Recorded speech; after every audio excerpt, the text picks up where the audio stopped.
Okay, everyone, we're going to go ahead and get started today. I'm Stephen Neis, and I'm the President of the Eudora Area Historical Society, and I'd like to thank everyone for coming today to our grand opening of our new museum. There are many people who helped make this day possible. I'd like to thank Pam Staab-Trefz for her donation of this building. Without her generosity, this day would not have been possible. Also, Bill Witten for his time and talent with the renovation. Also, two of our Historical Society members, Bill Gordon and Benny Dean, for their countless hours of working on this project. I'd also like to thank the Eudora School District for letting us use two of their buildings before our move here. Also, the City of Eudora for their long support and help. I'd also like to thank our Executive Director, Ben Terwilliger, for his many hours of dedication and sometimes stressful work on this project. And thank you to everyone who donated this project. We now have a permanent home to preserve and educate the community and its history. This has been a long dream that has now come true. Once again, thank you for everyone coming, and thank you to the entire community.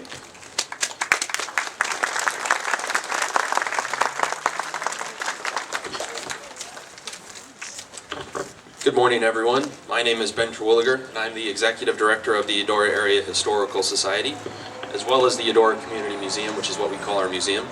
I'm very glad that everyone is here with us today to help us celebrate this monumental achievement for the Historical Society. We are very proud of all the hard work that we've done, and we're very eager to show with you, the public, all of our hard work.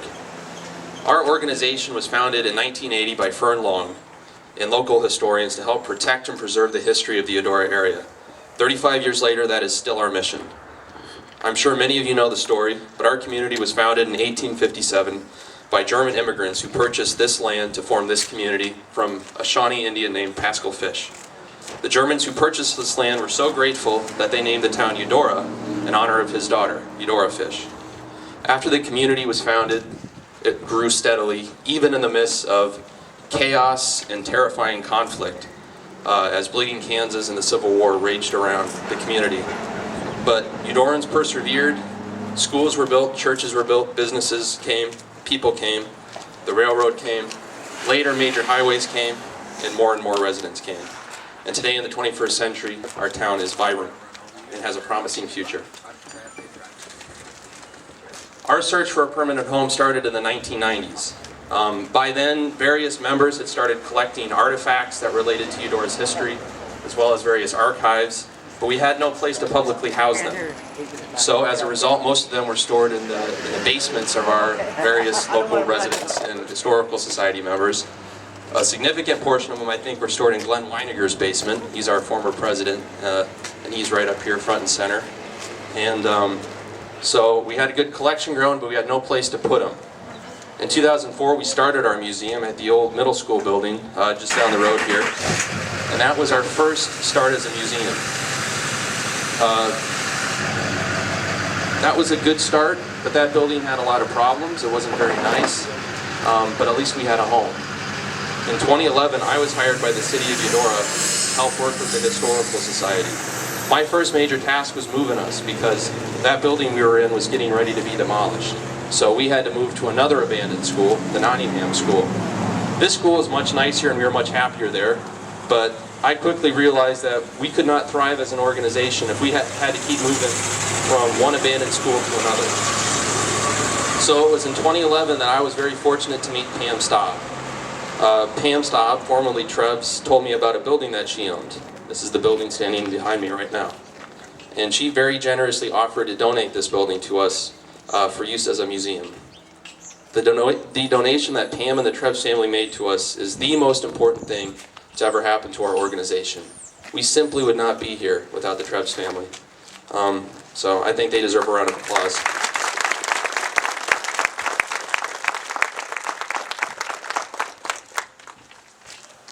And then by 2013, the building was donated to us and we got to work. We managed to secure a couple of very important grants from the Douglas County Heritage Conservation Program, and that gave us a very strong start. We also started several other fundraisers, and we've raised the equivalent of $225,000 for this project through monetary donations as well as donations of materials. In addition to the money, we also needed volunteer labor to help us with this project. the buildings required a lot of work. Essentially, we had to replace a lot of parts to the building. We put on a new roof, we repaired all the walls, we made structural reinforcements, we put in new utilities, put in a new floor, a new ceiling, and a new bathroom. And who did this work? Well, the short answer to that is the entire community did. We've had over 3,700 hours of volunteer work for this project. Just about every major contractor here in town donated their time, and in some cases their materials to help us with this project. I can't possibly mention all the volunteers to this project, but I would like to name a few. Benny Dean, Bill Gordon, Bill Witten, Tim Summers, Leonard Hallman, and Aaron Thacker were especially important to this project. And I want you to thank them if you happen to see them.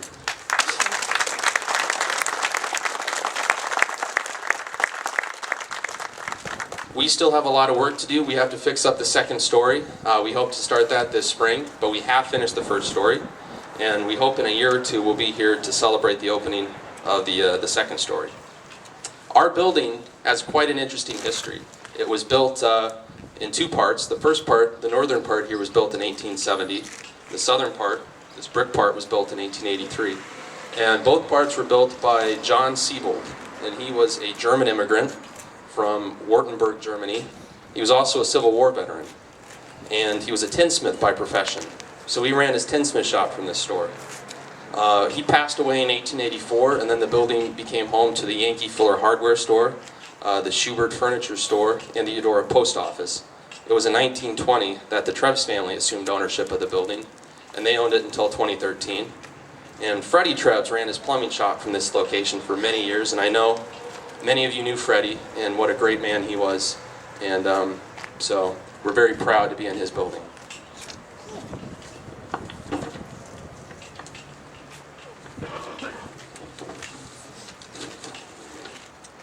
So, we're very excited to be in this location. We're going to be open 5 days a week, Tuesdays through Saturdays from 11 a.m. to 5 p.m. In our museum, you're going to be able to learn about Eudora's history. You're going to be able to see the most important documents that we have. And the three most important documents of the thousands that we have, I say, are the original deed to the community, the original tin-type photograph of Eudora fish, and the original plat map of Eudora. So I think those three items alone justify why we're here, because they're very important to our history. As an organization, we want people to understand the history of Eudora, because we believe that if a person understands the history of his hometown, they'll have a greater appreciation of his town and a greater sense of pride for his town. We are very happy to be here on Main Street as well to help revitalize this very important part of Eudora. I think the future of our organization is very bright, largely because we now have a home. And in our future, our organization will continue to grow, and we will always be finding new ways to serve the community. Following the ribbon cutting this morning, our museum will officially be open. We're going to have a reception and refreshments next door at 724 Main Street. This is a large crowd. This is very, very good. We're very excited to have you all here. We can't possibly fit everyone in our museum though. Fire code violation.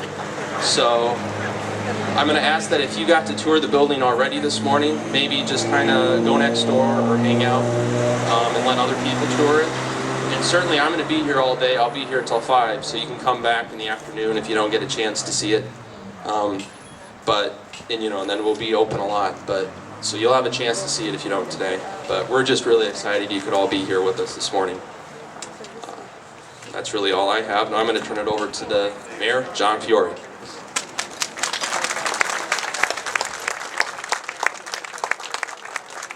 Thanks, Ben. Thank all of you for being here today. Truly, it's the citizens of our community that have got us to this point to celebrate the grand opening of our new historical society and to preserve the history and to celebrate the history of our great community. I've got to say, one of the things that I'm most proud of in the 4 years I've been on the commission and the term as mayor that I've served is something that I can take absolutely no credit for. We've got such a great group of volunteers and an executive director, and I'm truly proud to be somewhat affiliated with this great group and this great community who are here to support us today. So thank you all for being here, and I look forward to the rest of this great event.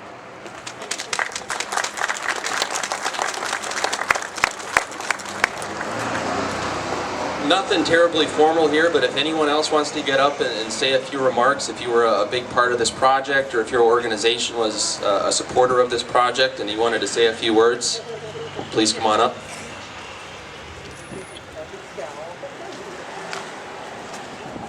Good morning.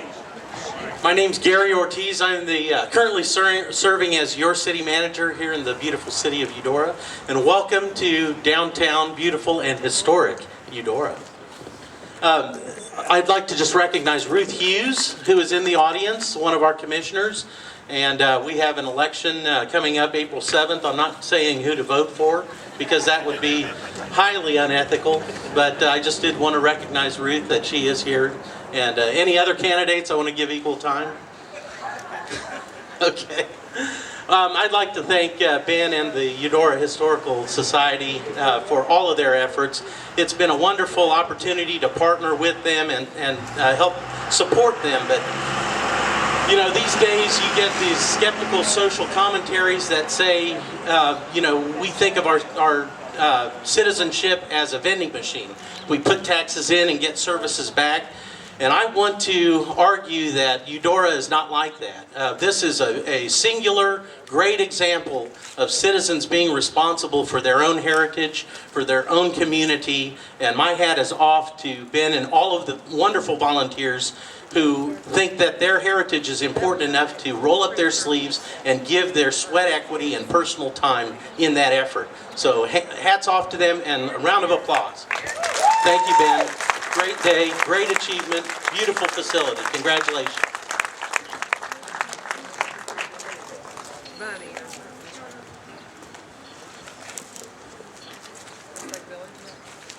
Good morning. My name is Ken Grotewiel, and I'm on the Douglas County Heritage Conservation Council, which is a program that's funded by our Douglas County commissioners. And so on behalf of the council and also on behalf of the commissioners, I wanted to thank everyone for all their hard work here. And believe me, there was a lot of work here. And when I went on the council in 2011, it was the first year that we recommended grants to the county commission. And after we made those, one of my first stops, because today is a very personal one for me, and then after we made our first recommendations, we came over to Eudora, several of us, and talked to the city manager and people with the society, and really they were so cooperative and really wanted to get the ball rolling, and clearly they did. And the one thing I've learned, among other things I suppose, but one thing I really learned since being on the council is that we would not have conserved or preserved anything without local people. The role of the council and the program that we have through the generosity of the commissioners is to help people move forward. But there's not enough money in the world to do all of this on its own, and it only happens because of this great example today. And so on behalf of the council and the commission, we thank you for everything you've done to make this possible.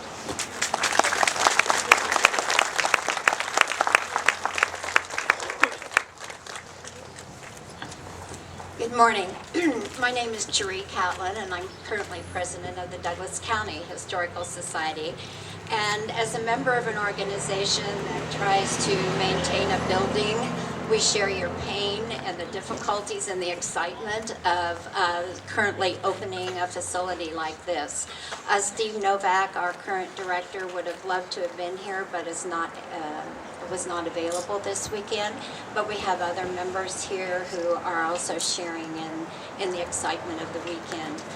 Preserving your heritage and the artifacts that go along with it are so important for not only the people in our community now, but for later generations. And your building, I think, is a wonderful example of what can happen when a whole community comes together. So we congratulate Ben on his leadership and also your community. You've done a great job. Thank you.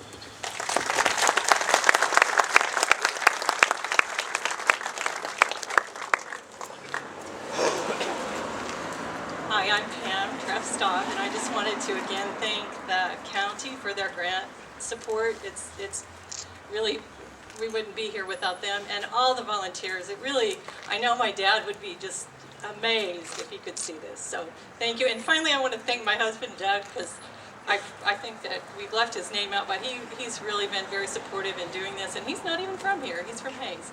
So, and finally, Meredith Snyder of Granny's Magic Kitchen has a couple of beautiful cakes in there in the building next door for the reception, and I know many of the historic members also contributed refreshments, so please come in and enjoy some of those. Thank you. And thank you.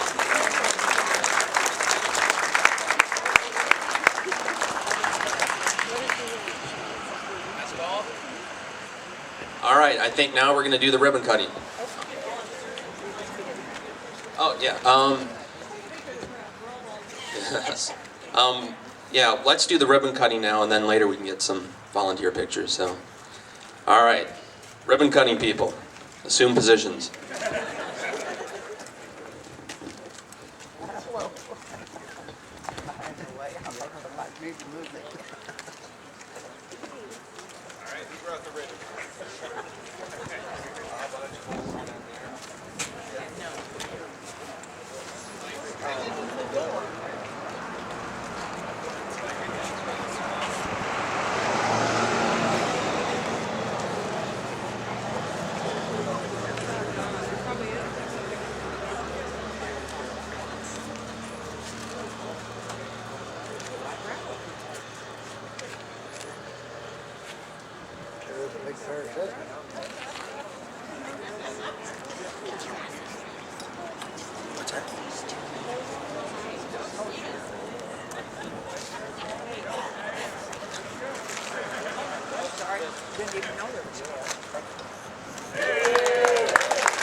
Hopefully just some time.